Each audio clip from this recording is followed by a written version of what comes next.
Good morning, my creative collective. Welcome to lesson number 25 for A Course in Creativity, Speculative User Experience Design. And this is lesson 25 from A Course in Miracles workbook, which is I do not know what anything is for, which is a pretty good way to sum up the lessons that we've been working through so far. And before we go any further, I just wanted to do a little bit of recognition for and just saying that my heart is with a lot of the folks that were affected by the storm in southern Ontario. It may seem kind of microcosmic compared to other things happening in the world, but 5 people passed away and the land is pretty devastated. Several 100-year-old trees just got snapped in half because there was a kind of a wall of wind, and they're trying to assess whether tornadoes came from it or not. I was fine where I was at my granny's place, but further afield, churches were basically ripped apart. Buildings were much the same. So it was a pretty rough storm, and not to focus on the low vibe of it, but just to send out some healing energy to communities that are now rebuilding. And I know I went into a conservation area to meditate with the trees, and you could feel the frequency of them it was almost like a hymn of mourning that was being offered up. So I just wanted to put that out there as an energy that I am sending so much love to folks who were affected by that. So let's dive into today's lesson. So speculative user experience design. What is this? It is basically saying that we have best guesses as to what things are for when we operate from the ego, from the place of ego. And this lesson builds upon the previous lessons before it, right? It builds on the lessons before it. And these types of injectures will come up again and again throughout the course because it's intended to pull you back out of the idea that, we build on knowledge, but then we still don't necessarily know what things are for, because we may still be operating from a place that's somewhere other than the heart space. I want to introduce a concept, human supremacy. Now, I want to say this as an aside, but much of indigenous worldviews and teachings, they operate from a place of usurping this sort of human supremacy idea to begin with. So while this is the first time I experienced it, this is central to many indigenous teachings. So just to make sure that I'm giving the right, it's difficult to cite an entire body of knowledge and way of knowing related to an entire people, but I wanted to put that at the outset just so that folks knew that I am very aware that this isn't just something that's coming as a sort of resistance to any kind of coloniality or environmental effects happening around the world. Human supremacy, what is it, and how does it relate to knowing what things are for? Well, it is essentially the assumptions that humans know best, and that humans are at the height or atop some kind of hierarchy that gives us a dominion, right? This is a lot to do with religious templating as well, because it's a lot of cultural inheritances. So it's things that we've inherited or knowledge that we've inherited along the way, to say, we know for sure what this is for because we were given dominion, which is where we start to see the religious templating, right? God gave them dominion over, and that's really power over. So that's where we get into this sort of icky, sticky power structure that we've been handed. So the myth of human supremacy, the concept comes from Derek Jensen. If you want to read the book on it, the book is this one. It's really fantastic to inquire and to look at the ways that we've structured our knowing. I'll read you a quote from it that really encapsulates not just the journey that we're taking through A Course in Creativity, but also the journey that we're taking through A Course in Miracles. A really great quote from the book I'll read to you right now is, and this is on page 16 of Human Supremacy. Unquestioned beliefs are the real authorities of any culture. A central, unquestioned belief of this culture is that humans are superior to and separate from everyone else. Human supremacism is part of the foundation of much of this culture's religion, science, economics, philosophy, art, epistemology, and so on. We begin to see the challenges being mounted to this way of knowing. Now, Derek Jensen in his book talks about something called the Great Chain of Being, which sort of places spiritual deities at the top, and it creates this hierarchical structure. It starts to create this hierarchy of whom and what matters most, right? So atop you would have deities like angels, spirit, and then you would have matter, like literal physical matter, like humans. You would have animals, and then it sort of goes lower and down into what matters least, right? And who matters least. And this sort of great chain of being has been transposed and translated into different political understandings and political contexts. So we can really see how other supremacies have made their way into, have been birthed from this idea. And that's not to say that this is, religion's fault. It's not it at all. This is to say that this is templating, that when people talk about religious templating that needs to be undone from within us to create a more healthy relationship to the world around us, based on our faith, this is what they're talking about in a sense. There's so many different ways that this can come to be, but this is the one of the core power dynamics. I was raised Roman Catholic, so every Sunday we would go to church at 8 a.m. and I went to Catholic school, so it was very present. So coming out as gay in the church was a struggle, right? Because it sort of confronts this power structure head on, this supremacy idea of things. And this is where we get into, and this is really where we start to question, what are things for? What is something for? Because if it falls outside of this great chain of being, we lose a sense of what it means and what it's for. So, which is brilliant, because that's one of the, initial steps to awakening, where we start to become aware of how much more there is to everything, specifically energetically speaking, right? We get into that energy of what something is, as opposed to what we've been taught that it is, or just this sort of Rolodex of of memories and experiences that we've stored in our minds about a reference point. So we have this referential relationship to things as opposed to the actual presence. So this kind of great chain of being can find expression in spirituality as well, even though it's not related to religion anymore, right? It's operating outside of that, under whatever taxonomy of spiritual life you want to use. So at the top of this great chain of being, we would have mind, spirit, body, better, like that kind of refined idea or expression of our life force. And then at the bottom, you would have body, death, life, matter, this idea of the impurities, corrupted, or imperfection, right? So these two different polarities that exist, and everything else happens kind of in between them. Now, throughout history, what we found is that the top part is often described, we know this through, patriarchy and things like that, that's been sort of the domain of how men have been viewed, right? As having the closer to God, and women have been seen as more of the impure and imperfect. Now, what does this have to do with the Course in Creativity? Well, it's really illuminating the hierarchy here, so that we can pull back and then dive back into what all of this, how all of this connects. But the hierarchy here is really important, because we internalize this, because it's literally everywhere. We see it so much, right? We see it in the broader sense of how we treat nature, and then we also see it in the more the micro sense in how we relate to one another and what our relationships are and mean. And we tend to draw from these in order to make meaning. So when we say, I don't know what anything is for, what we're actually saying is, perhaps the things that I have inherited, such as this great chain of being, or this hierarchical structure of mattering, is not so concrete, and is not so real. Right, is not so real, because when we have these hierarchies, we have to rigorously defend them, right? And we know that attack thoughts and attacking and defense, it's all acts of war beginning in the mind that are then projected outwards. So when we cling to these, this is also an ego structure that has been created out in the world, right?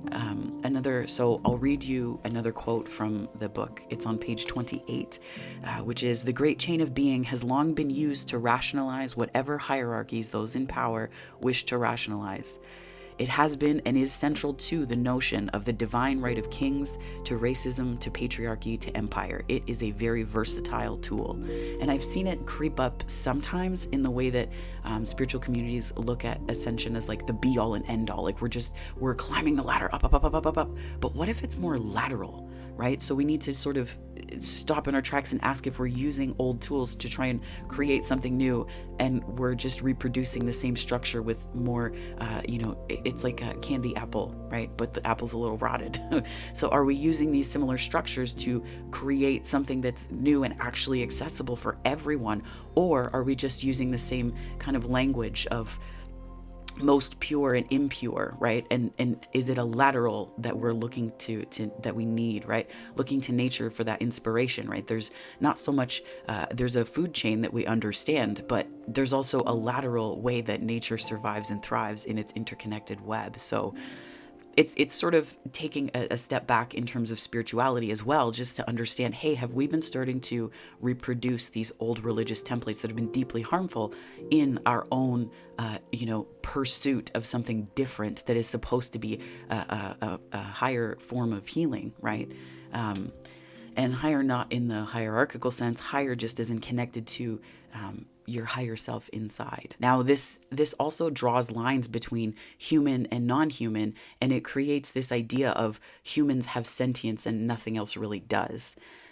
So it can also, this is where it kind of translates into the idea that humans are kind of at the top and everything else falls beneath that and is less important by proxy. So it can really start to mess with your spiritual expression because when you internalize this, there's also an internal hierarchy that's created where you assume that you know what things are for, and then we start to categorize them according to this ego checklist, right? Whatever the ego checklist means for you, but it does sort of mirror this great chain of being that we've inherited. To say, I don't know what this is for, is to look at all of the templating that we've inherited and to say that there's something, there's a bigger picture here for me, not just to see, but there's also a bigger way that I can view myself within this very interconnected web. And we start to move away from the idea of separation, because anytime there's a hierarchy, what it means is that there's someone atop it or somewhere else along that spectrum assessing and then looking down or up. So we really don't understand the concept of that connectedness. For my own religious templating, I had to do a lot of work to really uproot it, and not from a place of anger or upset, and frustration at the system and raging against that, because it doesn't do anything to free you in here. It doesn't really do anything to do that internally. Now, I was very active.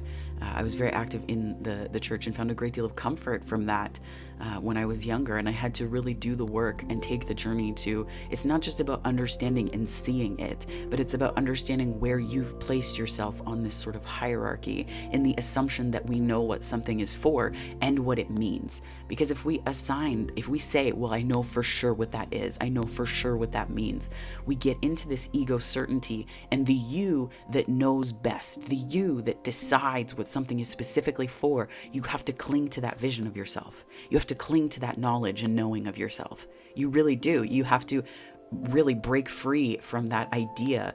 And that's what I love about A Course in Miracles. And it too is just a tool. And the minute that it starts to get into this supremacy hierarchy, it becomes a harmful one. It has a sharp edge that cuts, right? So this is about understanding that every spiritual tool, we can use this if we've not looked at the power structures within us that we've inherited as a collective in the way that we live our faith, our spirituality, our religion, the way that we have an active spiritual life. You can't really invest in one part of this hierarchy and then abandon it in the other, right? It sort of seeps into everything because what it does is it places you in a place of disempowerment and disconnect, not just from spirit, which is all around you, but it disconnects you from one another because it emplaces us on these hierarchies. And a lot of the time, we've inherited them. They're not things that we actively chose. So it's about this conscious choosing, and that's where we don't know what anything is for.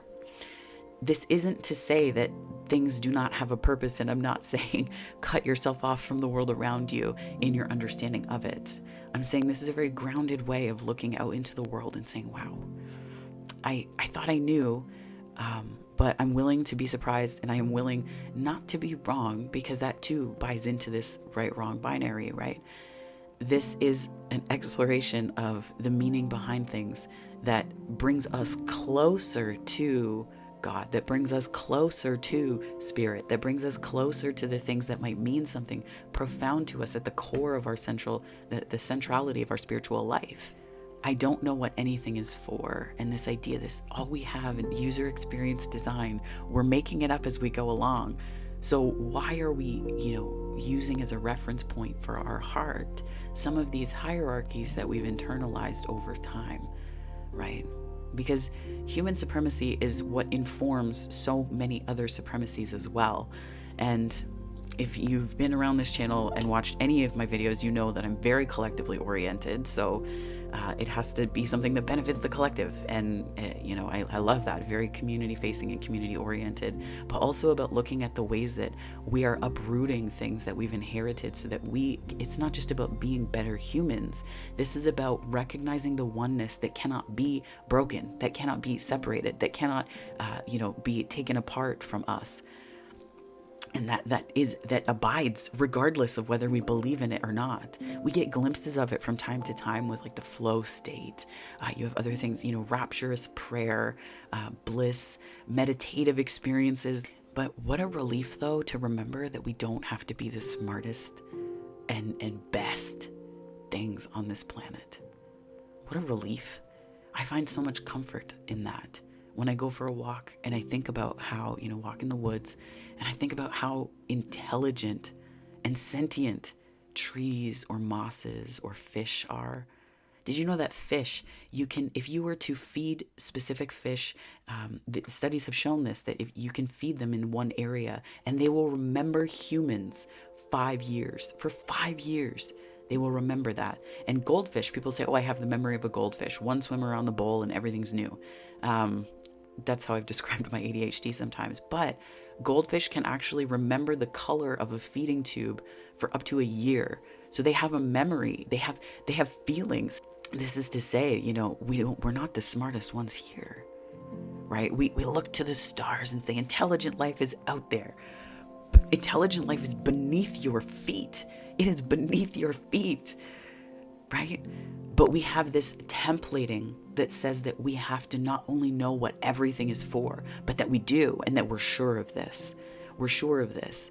And when it comes to scientific applications of this, it can get really challenging because we forget that as much as we look to other things and put that on a hierarchy, we do that to one another so much. We do that to one another so much. And this is really about a lateral reorganization of these power structures. Why? Because when we place ourselves on those power structures or within those hierarchies, what we're doing is forgetting that we're connected to one another in powerful ways that science is just starting to understand. But this is where you get into quantum fields and astrophysics and just the physics of connection with one another in string theoried ways. It is very profound. And more than that, it's a recognition of our spirituality across as opposed to up and down. Now, when we apply this in a more spiritual sense, this is really about challenging not just our assumptions, but also what we can do. Our creative power is in here as well, right?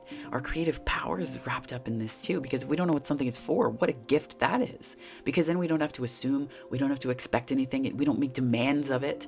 It just is, right? It just is. And then when we get to that place of truly seeing what something is, that is liberation, not just for us, but for others as well, because we're taking this inherited hierarchy and breaking free of it. And it is resting somewhere other than inside our hearts, giving this weight to things. What would happen if you didn't know what something was for? How would that feel for you, right? Sometimes we don't know what heartbreak is for. We don't know what the purpose of it is when we're in the midst of it. We don't know what hurt or harm or pain is for, because when we're in the midst of it, we don't know yet. We don't know yet. And we are an ever unfolding thing. Every single one of us. There is an entire universe that exists within you and everyone else around you, right? If you want to take a macro to a micro, the microcosmic example of what's happening beyond this planet in terms of nebulas bursting forth and stars, the life and death of them, these are all great examples of what is happening inside of you every single day. They say you're made of stardust and all of these things, and it's true. It is true. There are also so many processes taking place within you that are nothing short of a miracle every day. Every day. And that's just your creative potential. That's just your creative process. Those are just ideas bursting forth, bursting at the seams and coming forward in your life. So I don't know what anything is for. This is a real gift for us. This is a real gift. Now, I use the example of human supremacy here because it was a poignant example for me that when we pull back and we question, a lot of the ways that we regard the world and people around us are based on rules that we've inherited, and that is to exist kind of in 3D, right? That's what that means. But when we look out into the world, there can be a new scientific theory or a new hypothesis or a new study that is done that upends everything that we know about that particular subject, because it's relying on something from the past. So when we're open to knowing more, to knowing beyond what we ascribe to things, we're really starting to create from a kind of blank slate that's so juicy. It's so good. It's so good. Because then it's your choice. Then you are making that decision, right? Then you get to choose that. There's so much that we can't see. And this isn't just about challenging your beliefs about things, but the possibilities for empathy that this opens up too. Because a lot of our empathy comes from not just relating to people, but it also is how we perceive their experience, as opposed to just beholding them where they are for what's happening inside them and around them and the ways that they're letting that in. Right? So this is really about challenging ourselves and allowing ourselves to understand that in every single person around us, there's not only a whole universe of things being birthed and created and wrought with and brought to the fore, and it's like a wave and just the ebb and the flow of it, right? All of these things are existing inside every single person, but it also means that we cannot bring assumptions about that forward. So I don't know what anything is for. This is really an invitation to see. This is an invitation to see something as it is, not just through our eyes, but through Spirit's eyes, through the eyes of presence that does not demand anything, that does not ask anything, that does not, place expectations on anything, that just beholds. And it's such beautiful energy. It's such beautiful energy, not because you want to be in it and it's so juicy and good. It's not about getting there. It's not a goalpost. It's a way of knowing. It's a way of experiencing. It's a way of being in relation to others. So your creative spark for today is to go out to a park if you're in a more densely populated area, just to take a look at and find a way to meditate on the trees around you.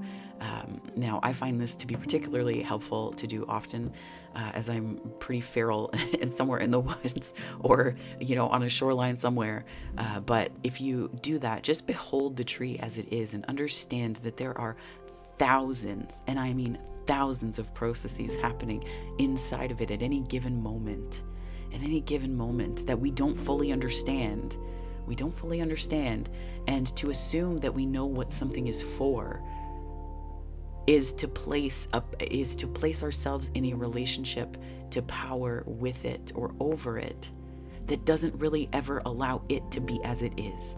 So that is your lesson today, lesson 25, speculative user experience design, and lesson 25 from A Course in Miracles, which is, I do not know what anything is for. So if this was helpful or resonated in some way, please like and subscribe. I would love to have you on the channel. And thank you so much for joining me here and, lending your eyes and your energy. I greatly appreciate it. And it means so much to me. So thank you for that. And as always, my friends, wherever this finds you on the time-space continuum, morning, afternoon, or night, I hope it finds you very well.